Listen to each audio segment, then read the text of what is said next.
All right, so welcome to the Political Perspective. This is Reggie, aka Speed and Bullet, with B explanation point and a special guest, Artina. Always know that if you are not political, then you do not have a perspective. So appreciate Artina joining for this part of the political perspective conversation. I wanted to start with Pete Hegseth.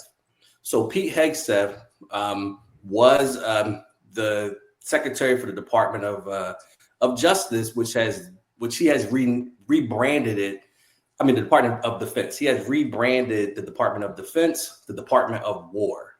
So now it's the Department of War. And he recently had a bunch of the generals and admirals of the armed forces to meet, I think, at the Pentagon, and to have pretty much a state of the union for the military, where they discuss some, just his kind of view of the military and some changes that they're making to the military. One of the things that I wanted to ask Artina is, one of the changes is that women will no longer be in combat roles in the military. And one of his kind of criticisms was that there were two kind of sets of PT requirements, physical training requirements, one for men and one for women. And he feels that it is unfair, or it will produce a lower quality of soldier if we have a separate kind of standard for men and women. And also, within the last 8 months, the Trump administration has gotten rid of every female woman general or admiral. So in the Navy, an admiral is equivalent to a general. So there are no women in command positions in the military currently, and also the PT requirements is going to change, and women will have to meet the same PT standards as men. Just hearing that part of it, but also understanding that the military is voluntary, so you kind of get who you get, but also the military is 18% women, which I can imagine that percentage is going to drop drastically if you don't have a whole just exodus of women in the military. So just hearing that, what say you about these changes that are going to happen in the military? Wow, it feels very, of course, sexist, and I think for me, it's a matter of, I want to know, like, are they trying to X women out completely? It just seems like you're trying to do away with the women in general completely, changing the standard with the PT. And I don't know. I wonder what are they saying the goal is? Because to me, it's blatantly sexist. And I feel like, are you just trying to get rid of us altogether? Like, so I want to know what their thought is. I mean, do you know what the thought is behind this? So, like most things sinister or cynical, they're never going to tell you what the true thought is. Yeah. But I think we can just deduce that they do not like women. I mean, I think that's pretty obvious, and they do not think that women have the ability to stand next to men in certain positions. And I think that the PT requirements is one thing, right? And just to kind of let the audience know, there are no like women Navy SEALs, like there are no women like Army Rangers. I'm talking about like the most elite right. People in the military. So it's not like they have some low standard to even get into some of these elite positions. But if we're talking about, can someone shoot a rifle? I mean, that's yeah. I mean, a man, a woman, sometimes a child can carry a rifle, right, and shoot accurately. So, but also some of the other kind of even logistic positions that that women can hold, and then also the command positions. Does a woman have the ability to strategize in military? I would say, if you believe that a woman can run a Fortune 500 company with thousands of employees, right, that you can have the ability to, to be in a room. Because let's be honest, if you're a general, you're not holding a gun. right, You're making personnel, you're making you're making decisions in a controlled environment. And so, I mean, I think that ultimately, I think it's a rallying cry to white men, and more importantly, MAGA men, because there are other things that he announced, like like you will no longer be able to wear a beard. I think that's totally that's crazy. Pointing towards Black people. Yeah, That in the military have had different exceptions and different just different tolerance for beards, and you will no longer be able to sport a beard for any reason in the military. I think it's totally pointed towards Black people. right.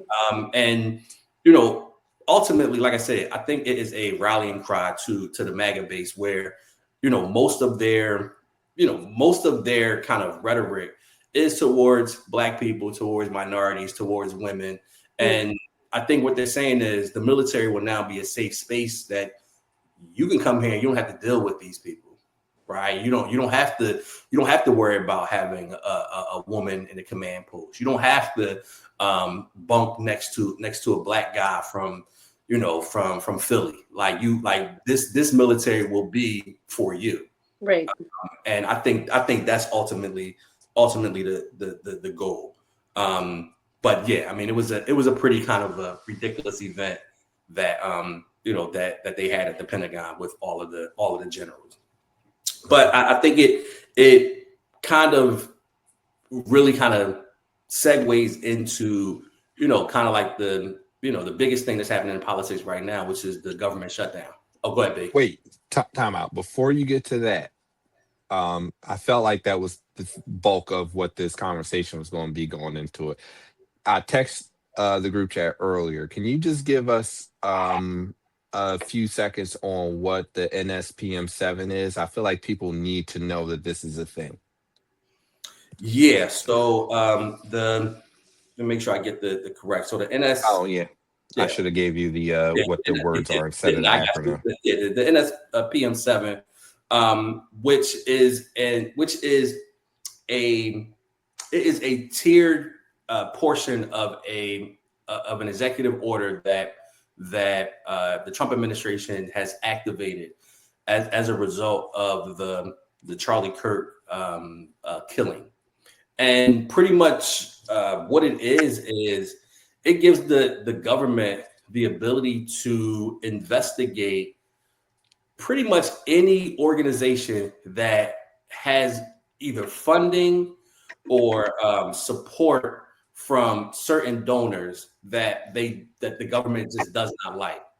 So that's where it begins, just with the donors to these particular nonprofit organizations that they're going to try to use that as a way to stop them from funding certain nonprofits. So the way it works is, and and I think I may have mentioned this in our chat about J. Edgar Hoover, the CIA, and McCarthyism is really kind of we're living in the middle of that now, where the government can use very kind of obscure reasons to kind of go at you, and to use the power of the government, which is extensive. We're talking about CIA can tap your phones, they can go get all in your organization's business. But what this administration is doing that's so much different is they're starting at the funding. So they're attacking the money source as a way of shutting you down. And the way that they shut you down is they investigate you, and then now you have to defend your organization. And now you are pouring money into defending your organization through litigation, through discovery. So you end up now, if you are on the government's radar, now you're going to start losing money. They start to sue you, they start to investigate you, now your funding is going to go away. So it's a way to silence the critics, to silence anyone that has a negative thing to say about the government, which we all think of the First Amendment when we think of the United States. Like, you have the ability to say, first and foremost, to say whatever you want. And the government has gotten to a place with the Trump administration that your words are no longer protected, and they will just tie you up in court, make you, drain you of your resources as a way of shutting you up, but also as a way of creating an atmosphere of fear. So now I won't say certain things because I don't want to get on the government's radar, and that in itself limits anyone's ability to speak freely. Now there's fear that there will be retaliation. So I mean that is unfortunately what I think the Trump administration was kind of waiting for, this kind of moment, and they're using the Charlie Kirk death as a precursor to really start to go at organizations that are critical of the administration. And you don't even have to have done anything wrong. It will just stop people from actually voicing their opinion, just for fear of retaliation from the government. So it's actually pretty horrible. The next thing I want to go into is just the government shutdown. I mean, most people have heard a little bit about the government shutdown, and the way it works is for the budget to pass, it has to be at least 60 votes in the Senate for the government to pass their upcoming budget. So with that, there has to be some compromise. There has to be some people on the Democratic side that will vote in favor of the new they call it a CR, continuing resolution. That's just a continuation of the budget that's in place. So there has to be some cooperation. Some Democrats have to vote for it in order for it to pass. And right now, the Republicans don't have the 60 votes for it to pass, which means that until it passes, the government is shut down. Now, what does the government shutdown mean? The biggest thing is federal workers are not being paid. So you will not get a paycheck. It's first of the month. So if you got mortgage, rent, you're not getting a paycheck if you are a federal worker. And it also means that federal services are going to either be discontinued or they're going to be very limited. So individuals that are expecting checks from the government, they're not going to be getting those checks either. So there is a lot that's at stake when the government is shut down.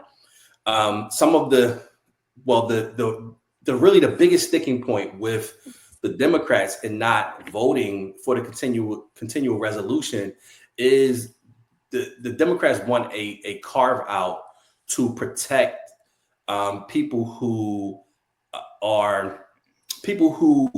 participate in what they call Obamacare, Affordable Care Act. They're having a carve out for those people, and the Republicans are very they're very stubborn in the sense of they don't want this new bill to have any changes to it, and they don't want any carve outs for Obamacare. Now, what does that mean? So what that means is that it's around open enrollment season for everybody, right? Yes. So October.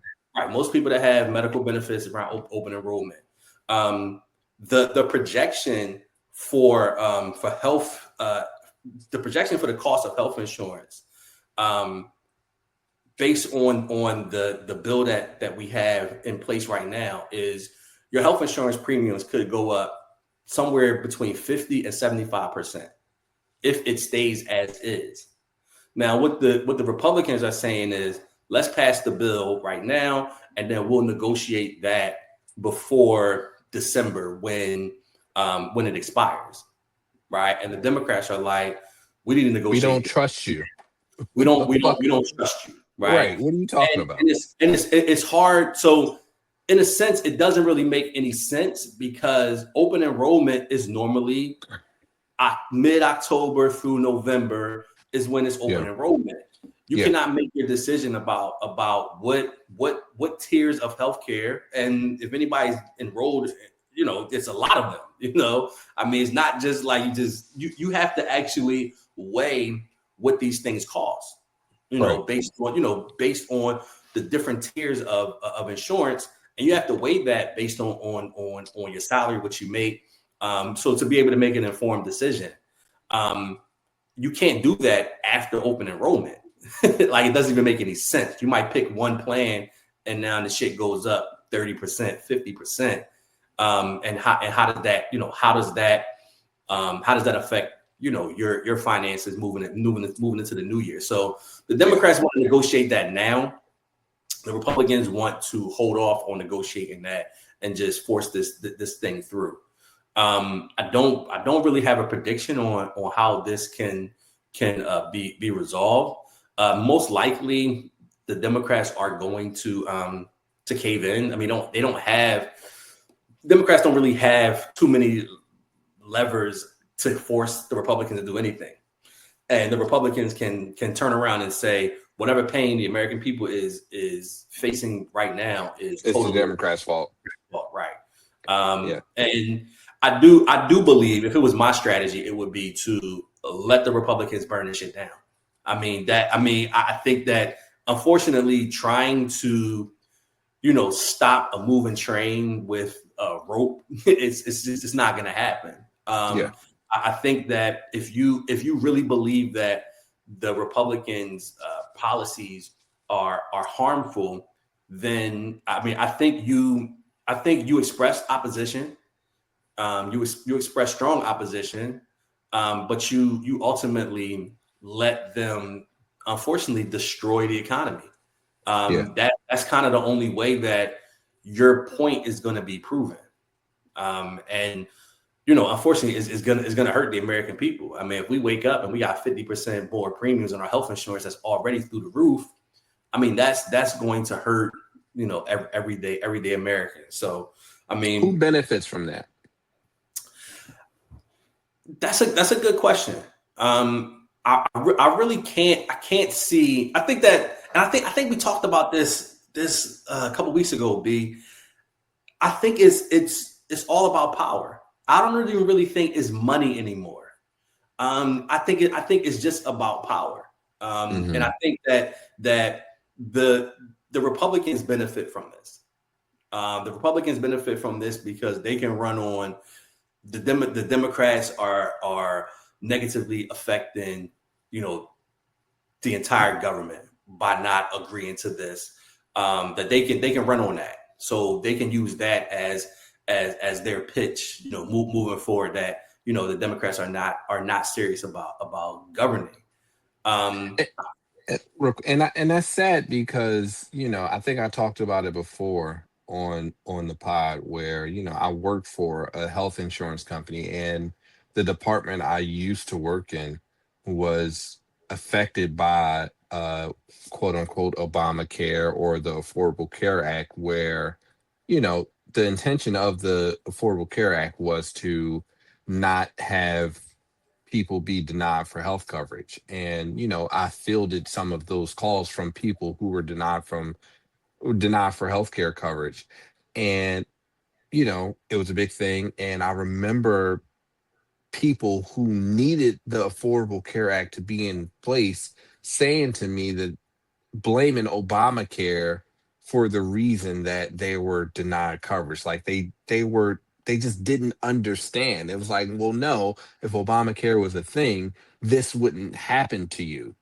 But they were so locked in on some bullshit or just didn't understand that they were convinced that Obamacare was the reason that they were denied. It was just um, it was surprising to see in that time, and I think that largely a lot of people, you know, don't pay enough attention that they'll just believe whatever spin whatever party they're leaning to puts out, and that's just not good.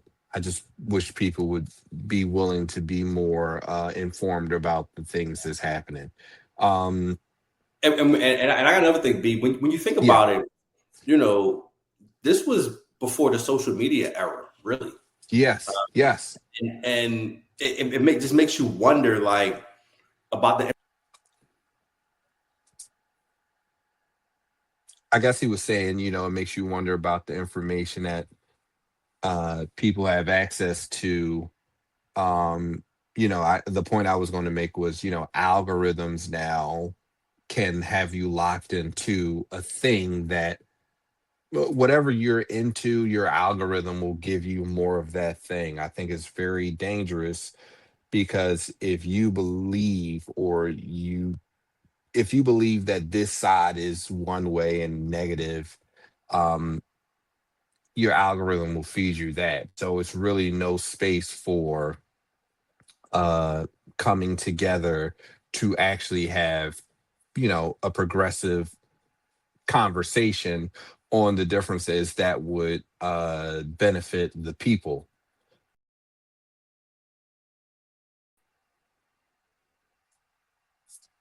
So that's unfortunate. You know, I wish there was, you know, I don't think algorithms are great for us as people or the American people. I wish that, you know, we were able to promote healthy conversation to actually benefit. Um, Reggie's experienced some technical difficulties. I did want to ask him how long he thinks this shutdown will last. I have no idea. But everything that I've seen based on my quote unquote algorithm hilariously is that it could be a while. And that's pretty scary. You know, people have bills that need to be paid and they have lives they need to maintain. So hopefully I'm wrong about the time frame that this shutdown could go on. I also wanted to ask Reggie for his thoughts on Trump saying or alluding to that the longer the shutdown happens, the longer the extension of the shutdown and how long it goes on could affect people in government who have jobs. And he alluded to the people being let go, if it comes to that, being Democrats.